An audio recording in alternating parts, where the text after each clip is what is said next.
I think it's very easy to focus on a project and sometimes miss when God tells us to turn to the left or right. Or to assume that because he's called us to this, it means it's going to go well.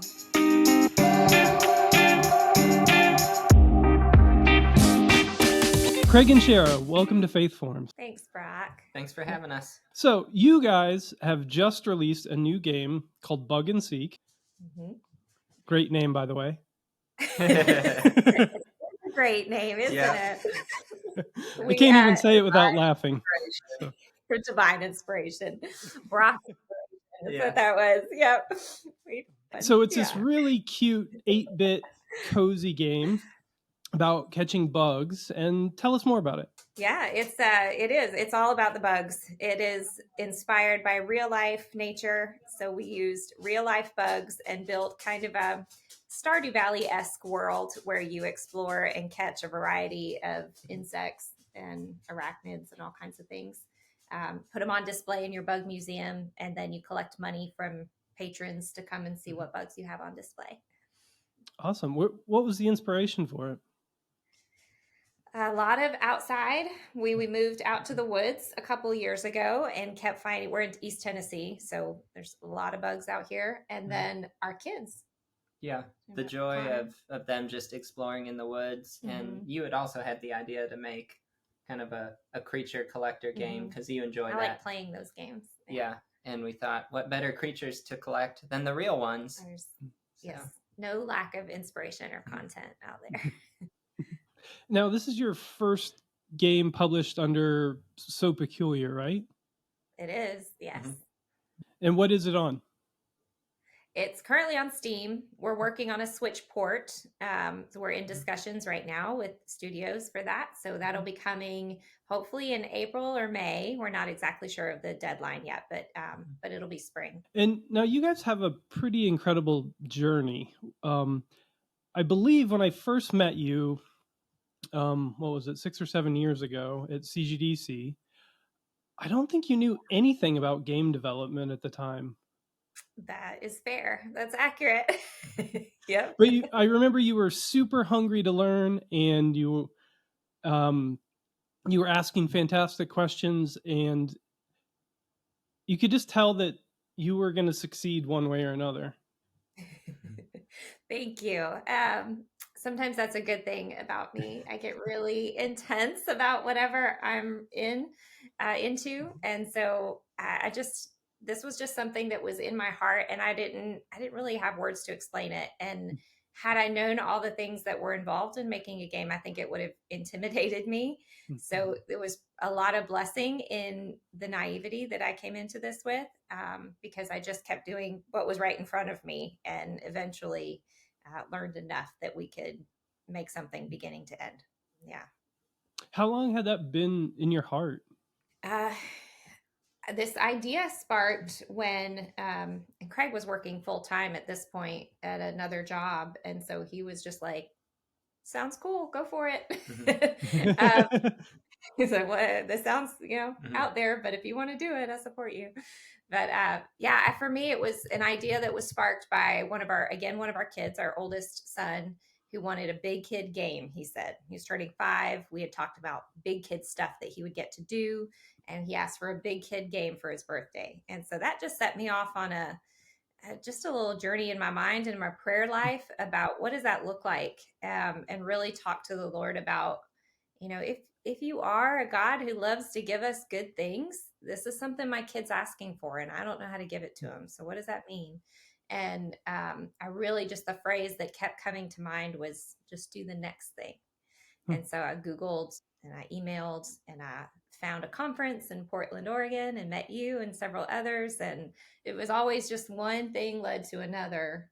So I think the idea grew over the course of about 9 months, as I was just writing things down and kind of gathering information, and really hoped that I'd find somebody like you who already knew what they were doing and could say, "Here you go. Here's my idea. Can you make it?" Lo and behold, there's a dozen good ideas for every one game that gets made, maybe hundreds of good ideas for every one game that actually gets finished. So there was no shortage of great ideas out there. It was just, can we get it done? Now, were either of you gamers at the time? Kids were, or my oldest son was. Yeah.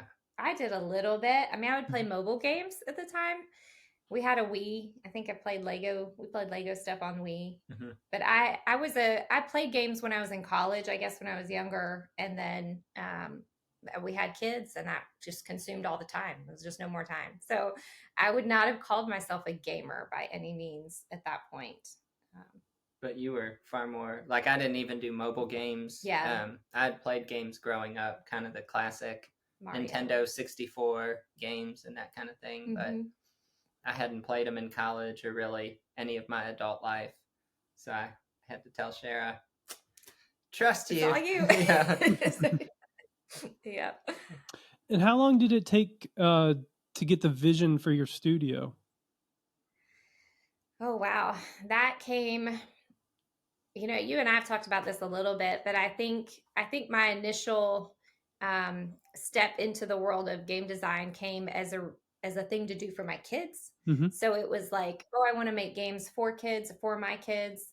And it took several years, I think, for me to say and acknowledge, I really like making games. I really like doing this. And this is just something I want to do. So the vision for our studio probably evolved over the course of several years. So it's been 8 or 9 years since I really sparked the idea of, I think I want to make a game. And I think our studio's vision really solidified a couple years ago when you came in full time.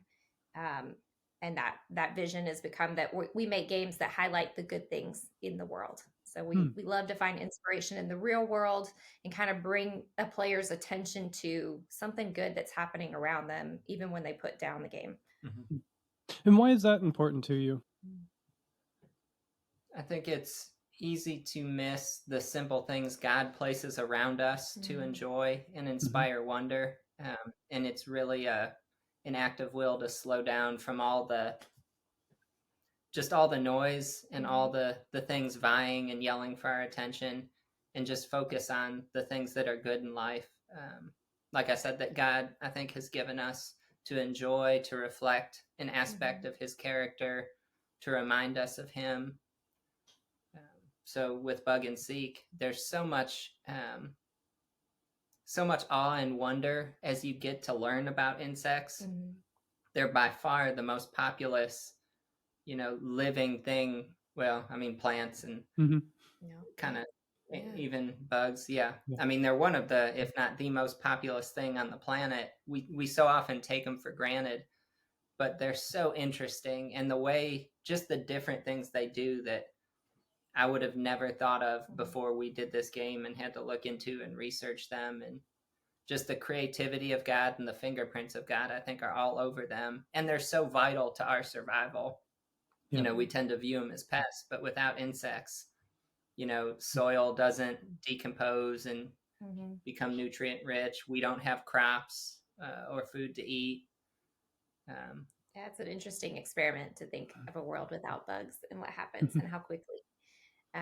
And on the kind of the broader view of that too, I think we just, as humans, we tend to focus on the negative or on the places where we things are wrong.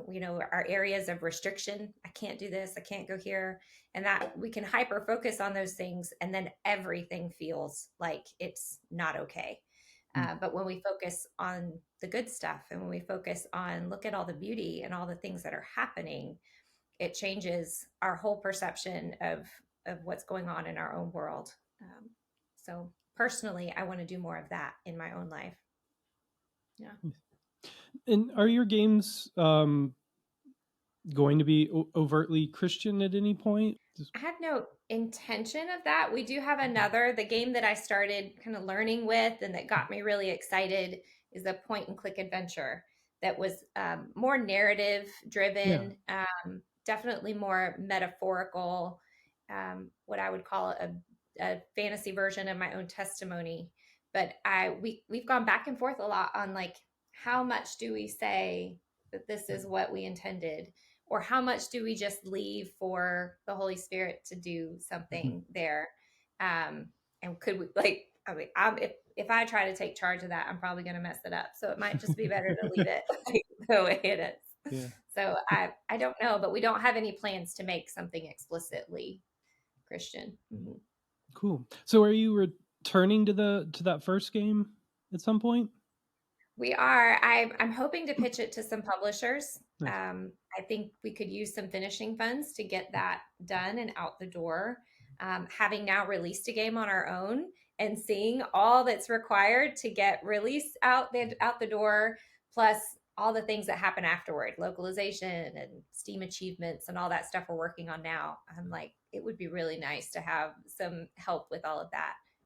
And some marketing and that kind of stuff too. So a publisher would be ideal, but if not, my intent is to just keep working on it as often as we can, as slowly as needed until we finish. Yeah. Let's talk about navigating the call.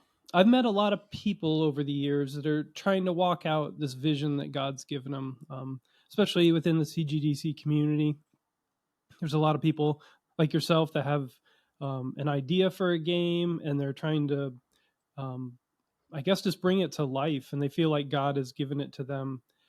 Do you have any tips or just wisdom for how you've been trying to walk that out? Whew. Yeah, probably. You want to go first? Have some experience. I feel like I'm talking a whole lot. So I would say, I think sometimes, at least this was the case for me, and God has, I feel like, worked on me a lot in this area, is that call changes. Sometimes we tend to get into a project and think the project itself is kind of the end all be all, maybe the offering to God. Mm-hmm. And it could be, but it could also be just a step in the journey God has you on, I think, to equip you and teach you things for where he's leading you. So I have now come to have my view of calling has changed to be being obedient to what God is saying, today. Mm-hmm. Because I think it's very hard as people to set our minds on one thing and say this one, like Closer Than You Know, has been an 8-year project. Mm-hmm. And we very much felt like Chera especially was called to make it, but it looks nothing like what we thought. Mm-hmm. And so much of what she learned, led to Bug and Seek. And I think part of the call in her making Closer Than You Know was more so she would meet people and create and form relationships with people that would be life-changing, both for her and for the people she encountered. So I'll just come back to try and simplify it and say, I think it's really important to make sure we're continually checking with God daily for what is the call for me today. Because again, I think, he's the C.S. Lewis line. Is he safe? Yeah, of course he's not safe, but he's good. I think it's very easy to focus on a project and sometimes miss when God tells us to turn to the left or right. Or to assume that because he's called us to this, it means it's going to go well and it's going to be successful by whatever standard you want to call that. He called us to make something. He called us to be here. He called us to try. But we have to repeatedly go back to that conversation with him. And I think whenever we stop asking him, what am I supposed to be doing today? Then we're in trouble, because then I've made decisions on my own without him. And that never goes well. No. And to touch on what you said about being called to something doesn't necessarily mean success. We talk about that a lot because it's a scary thing to think. It's a daily conversation with us is, what do we do now? What do we do now? Because Bug and Seek has gone well by a lot of standards, but for the Merediths trying to feed our 2 kids, we're still waiting to see if it's gonna be enough. Yeah. And I feel like we have to remind ourselves that the success was in the obedience and the stepping out in faith and venturing into areas we had no idea what we were doing. and coming back into the check-in with God daily. I'm so much of a planner, so I will get on Steam and look at the numbers and kind of project what it means for the game sales. And it creates a whole lot of stress. And if I just take things one day at a time and remember, for today we have enough, and to be thankful for that, the quality of life for that day is amazingly different. I'm curious, Craig. You were supportive of your wife, sounds like from the very beginning, but you weren't helping run the studio in the beginning, were you? No. He filed our paperwork. Yeah, I did all the... Yeah.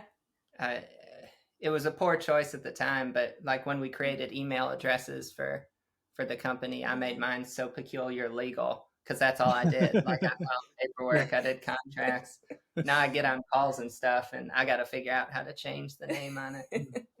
But no, I wasn't involved until really 2 years ago. Like Chera would bounce ideas off me occasionally just for the story part of the game, but yeah, I was not involved in the least really until 2 years ago.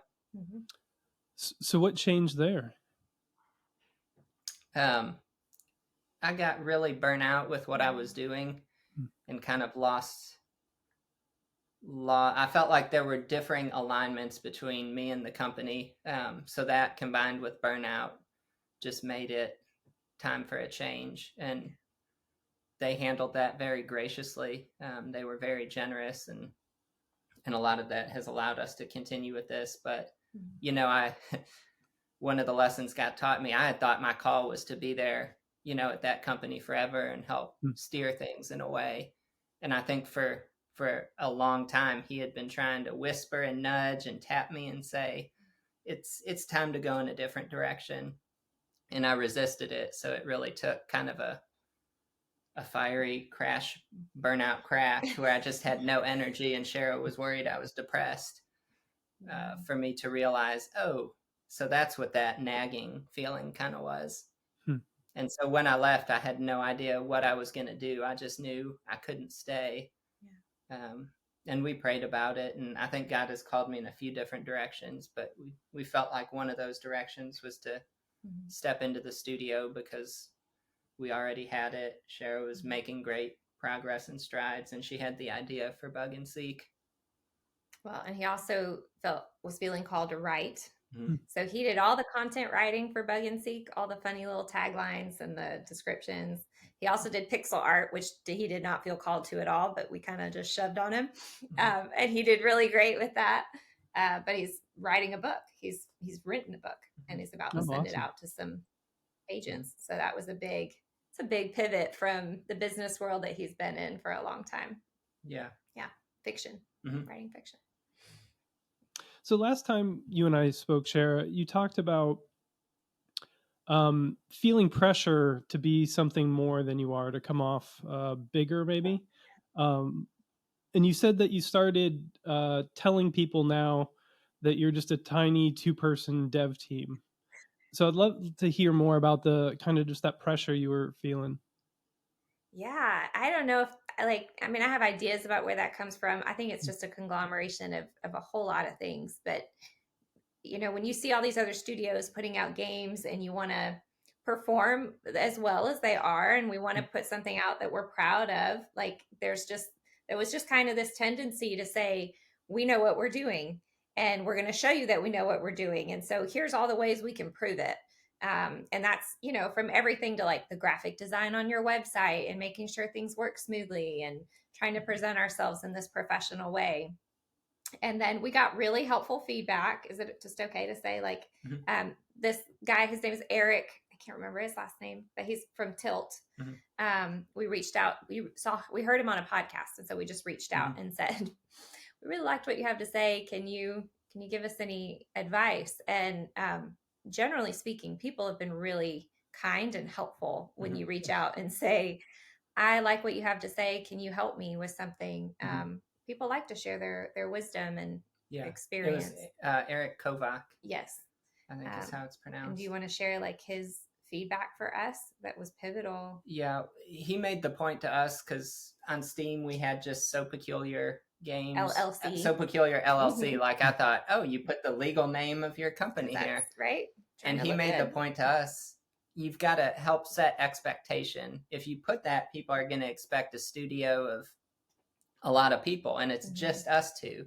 And he said, when you let people know, hey, it's just us two, that resets expectation, so people aren't expecting large studio quality and timeliness and that kind of stuff. Well, I shouldn't say timeliness, but just large studio like product. If we don't respond to your email in 2 hours, like it's because we're like also homeschooling kids and feeding the dog and doing the other 50 things that we have as a 2-person studio. Yeah, and he really challenged us too to be more upfront with who we were or who we are. Why? Personally, be personal. Let people know it's just the two of us, and that felt very relieving and freeing in a lot of ways. And I think it's proven pretty accurate too in how people have received the game or responded to us, recognizing that it's just the two of us, and we still don't know what we're doing. So well, I think there's a lot of, I was concerned about gamers or players being very negative. You see things on Steam where people just tear you to shreds after releasing a game, and it was terrifying. As a recovering people pleaser, that's terrifying to me. So it's been really a nice surprise that we've had. I mean, close to 100% of people have really just been kind, and the few things that haven't been, like, we just we handled with kindness, and then even people then would come back and be like, oh, didn't realize, like, this or that. But yeah, for the most part, people are very kind and understanding, and they want to see us succeed because we're a small 2-person team. And they're like, wow, it went from, oh, we should see more from this game, to, wow, I can't believe 2 people made this thing. And so that's been really helpful on the business side of things, and just as we relate to people. Yeah, I've found that authenticity, it's the best path. I think, at least, not everyone's gonna like you, or not everyone's gonna be your cup of tea, or not see eye to eye with everyone. But I think people respect people that are authentic, and and you can pretty quickly tell if somebody's being inauthentic and phony and false, especially, I guess, in Christian circles. We see it a lot. So it's refreshing to me when I hear, like, just a very authentic testimony about where someone's been, where someone's at, the struggles, and because none of us have it all together. We're all learning and struggling through life on a daily basis, and I think people give more grace if someone's authentic and not trying to prove something or sell something. It's very true. It's very true. If I hear someone that has it all together, I think I can't relate to that person. I don't know if I can really hear what they have to say. So it seems like a really good piece of advice for people starting out, no matter where they are with their game, is to be authentic. Absolutely. Yeah. And that leads into the next part here. I want to talk about just practical tips or pieces of wisdom that you've gleaned through this process. Even if there's like some mistakes you've made, I think that's a good way to share some wisdom as well. Even when God calls us to something, that doesn't mean that we're gonna not make mistakes or not or succeed all the time. And so if you have tips around launching a game or creating a studio or just anything that sticks out in your mind for the last few years. Well, the first thing that comes to mind is I think smaller and smaller every every time we do something new. I'm like, how do we make it smaller? Because we are just 2 people, and things are always just bigger than you think. So Closer Than You Know was the first game I started. Been working on it, like we said, started 8 years ago. Still not finished. Got a ways to go, and I trimmed it down. I thought I trimmed it down a lot, but it's a big project. And so Bug and Seek, we said, let's make it small. And we thought we could get it done in a year. It took us 18 months to release. And here we're 18, 19 months now. And it'll be another 6 months before I get to say, okay, I think we're done enough that I can start the next one. So it's 2 years. And then, the next project, I'm like already going, how can I make it as small as possible so we can get it out the door as soon as possible? Yeah. And that's not to say we don't dream big, but or focus on quality. I think anything we do, if we want it to do well, should be quality. But sometimes you can't do something huge at great quality the whole length of the project. So if we're going to sacrifice one thing or another, I'm going to sacrifice the size of the project and make it something good, but make it something small. Yeah. And Brock, you're probably one of those people that told me, make a small game to start with. And I was like, sure, okay, I'm going to make this game that that I want to make. Yeah, it's one of those things that you have to go through it, I think, before you really learn it. Yeah. Another thing I would say is it's important to understand the kind of the market, the game you're making, what kind of player it's appealing to, what kind of audience you hope to draw. But you have to kind of do it in a detached way. I think the comparison trap is a gigantic pit of despair, because you very often hear of all the success stories, or you hear of the terrible failures. You don't hear of this, the 98% in the middle. Yeah.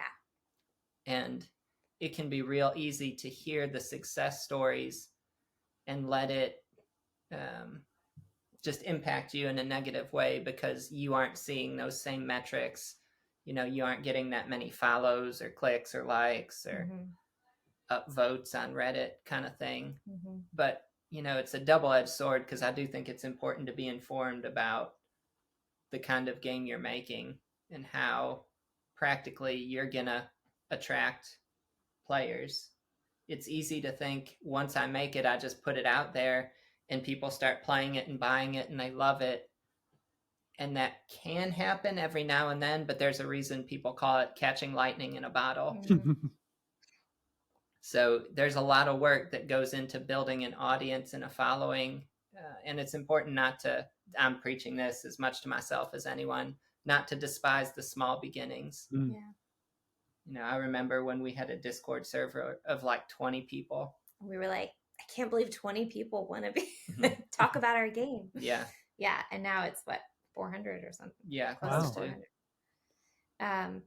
And I would say along with that, we talk a lot about hope versus expectations, especially as believers. Like, hope is a good thing, right? It's a really good, we're supposed to have hope.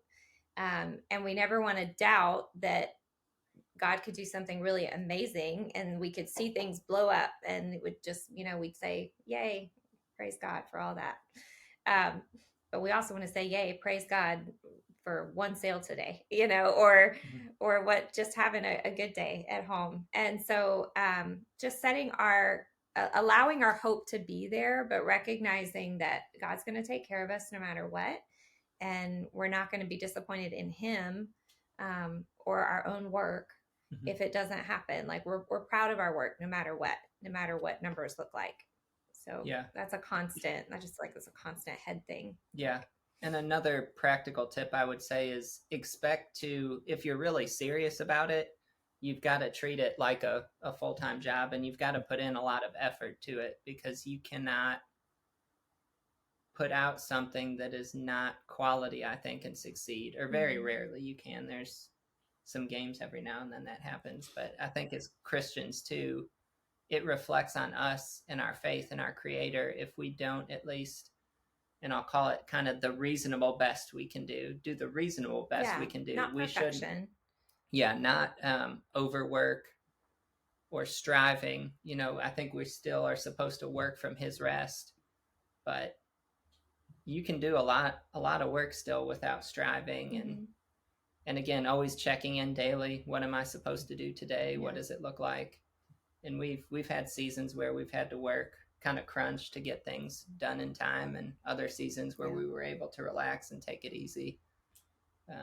So it's, again, one of those kind of there's danger on either side of the spectrum, not working enough, and working too much. Yeah. And so you have to kind of, it's up to you and God to find where that healthy balance is. But and sometimes he stretches us in different ways, which is also interesting. Yeah. Because he comes from like just work your tail off, like work till you collapse kind of mentality.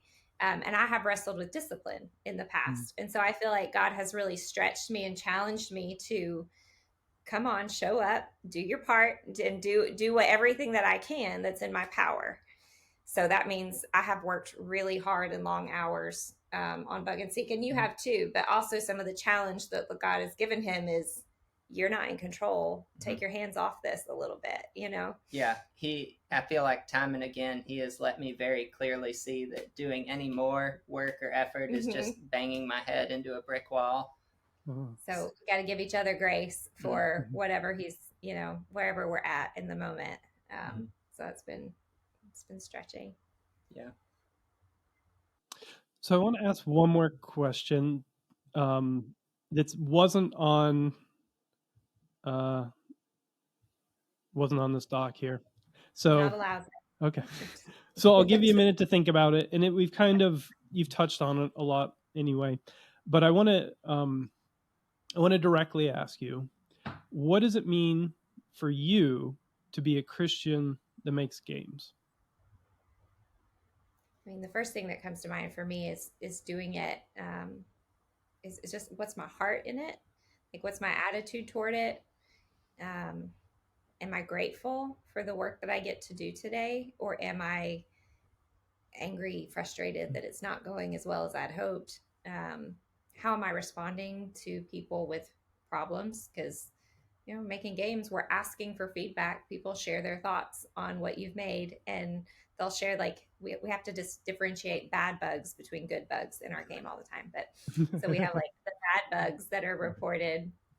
And again, as like chronic recovering people pleaser, I'm like, this is the worst part. They tell you all the things that are wrong.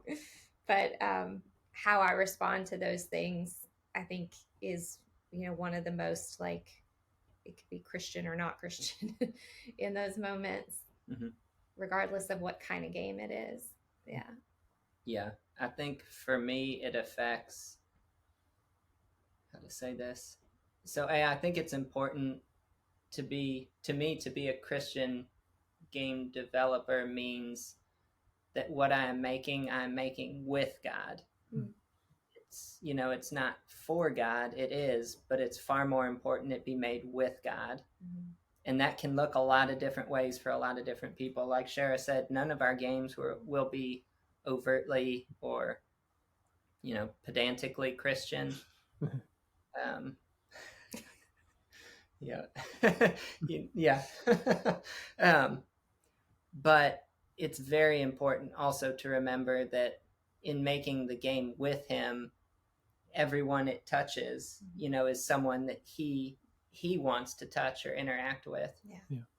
And so including people who don't like it. Yeah. Or might have something bad to say. Yeah. Like the biggest way I've seen what we're doing play out in a faith perspective is just the interactions with people and how much kindness, how far kindness goes, and just treating someone like a human being, like they're seen and they're heard, which I think is the call for all of us. Yeah. So to summarize, just, you know, making it with God and remembering that everyone you interact with is someone good, you know, Christ died for. Yeah. So cat's here to say all the animals coming out. And I would say too, I mean, this, you know, we've had conversations about this, and I know we could talk about it for hours, but there's also things like in the game, like as you're designing, that I think we can be kind as developers, or we can be unkind. My son was recently telling me about this particular game. I won't call it out unless you want me to, but there's like a trick. There's a path that makes you think you can go here, but you can't really go there. If you try, you just end up like collapsing and going back to the start. And they said it was like, the developer said it was like their little joke. Mm. And I'm thinking, what a terrible joke. Like, who's in on that except their studio? You know, no player is going to appreciate that. So there's just little, I think, just ways to be kind. And if you want to make people feel like they belong, do that with your design, and make sure that they like things are smooth, and when it makes sense to, you know, that this button would do this thing, like, make it work. So there's like that piece of excellence feels like that is Christian, because it's doing what we said we would do. It's I don't know, doing good work. Again, valuing the player. Yeah, valuing the player in all those little ways. There's a lot of ways that you can express value as a developer or a designer. Well, Chera and Craig, I appreciate your time so much. I loved talking with you. And where can they get your game right now, Bug and Seek? Right now on the Steam store, and then coming up, it'll be on Switch in the spring. April or May, hopefully. Yeah, so you can look on Steam or go to bugandseek.com to sign up for mailing list and find out for the Switch release. Yeah, and can they get on your Discord through your website as well? Yes, yes, sweet. Discord through the website and on our Steam page. Yeah. Awesome. So everyone check it out. It's a really cute, cozy, fun game. So an excellent title. Yes, exactly. one of the best titles ever given to it. It is pretty good, isn't it? Well, thank you again. Thanks, Brock. Yeah, thanks for having us.